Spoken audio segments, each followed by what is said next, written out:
Vous êtes sur Info Live TV, les informations vous sont présentées par Benny Sambert. Ouvrons cette édition par l'information selon laquelle un attentat de grande envergure visant Tel Aviv a été évité. Selon le Shin Bet, fin mars dernier, un terroriste palestinien du Hamas de nationalité israélienne aurait planifié une attaque à la voiture piégée à Tel Aviv. Ce dernier aurait circulé librement à bord d'un véhicule contenant plus de 100 kg d'explosifs, avant de rebrousser chemin et de gagner Kalkilia pour une raison demeurée inconnue. La charge y aurait explosé peu de temps après.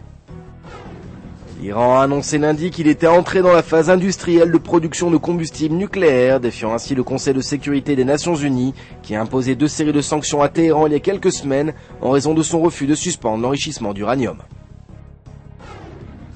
Dossier des marins britanniques, le ministère anglais de la Défense aurait interdit aux marins libérés la semaine dernière de publier leur périple, ainsi que de le céder à des fins lucratives. Selon 2 ministres palestiniens, Marwan Barghouti figure sur la liste des détenus palestiniens dont le Hamas demande la libération en échange de celle de Gilad Shalit, enlevé dans la bande de Gaza en juin dernier. Wasfi Kaba, ministre du Hamas en portefeuille, a également affirmé lundi que figuraient sur la liste les noms d'environ 1400 détenus. Le parti Balad dément les rumeurs selon lesquelles le député arabe israélien Azmi Bishara, président du parti, aurait l'intention de démissionner de la Knesset. Selon le porte-parole de la formation parlementaire, le député actuellement en Jordanie et qui a effectué plusieurs déplacements controversés en Syrie devrait très prochainement revenir en Israël. Tourisme, le nord d'Israël, haut lieu touristique et singulièrement meurtri lors des combats de cet été, peut enfin respirer. L'affluence touristique pendant les fêtes pascales a été extrêmement positive, 9 mois après la fin des violences entre l'État hébreu et le Hezbollah.